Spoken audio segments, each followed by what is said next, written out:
आपको शर्म नहीं आती? आपकी छोटी बहन जो है मुख्यमंत्री की बहन है और बहन होकर चाय की दुकान चलाती हैं, इन हालतों में रहती हैं। 30 साल उन्होंने आपको राखी नहीं बांधी। यही अंतर है एक योगी और एक सांसारिक मनुष्य में। देखिए, मैं कई वर्षों के बाद गया था जी। मेरे पिताजी का जो है देहांत 2020 में हो गया था। मैं उससे पहले उनसे या अपने परिवार के लोगों से कई वर्षों से नहीं मिल पाया था। संजोग से कोरोना कालखंड प्रारंभ हो चुका था, लॉकडाउन प्रारंभ हो चुका था,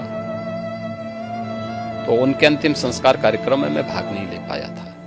आपके पिताजी के? हाँ।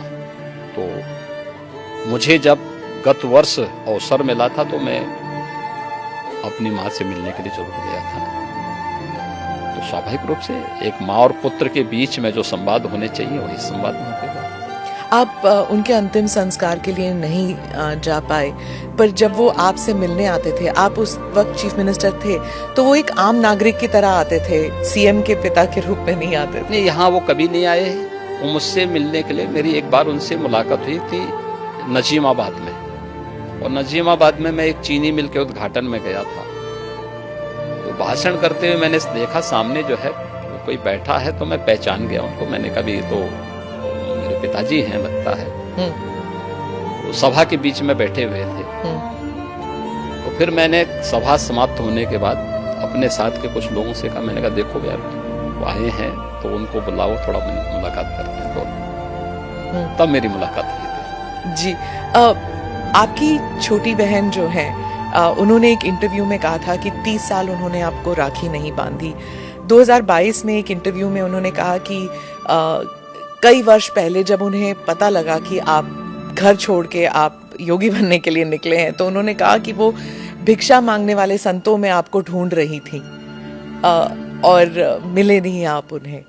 बहुत मुश्किल हुआ होगा ना उन्हें? देखिए, इस सबके जीवन में आता है, लेकिन मुझे लगता है कि इन चीज़ों को हमें जो है केवल अपने स्वयं के स्मरण के लिए रखना चाहिए, और स्वाभाविक रूप से सबके जीवन में आता है।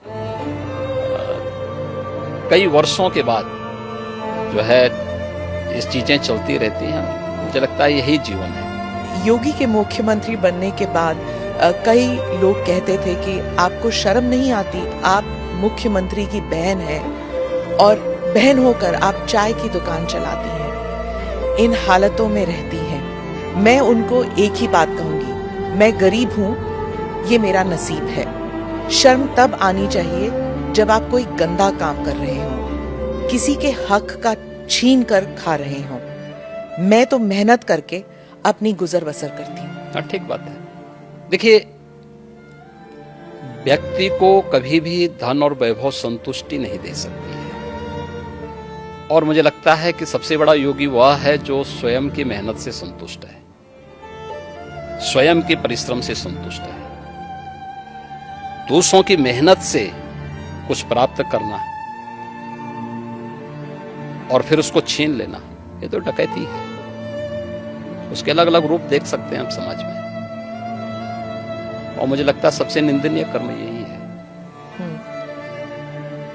और यही अंतर है एक योगी और एक सांसारिक मनुष्य में।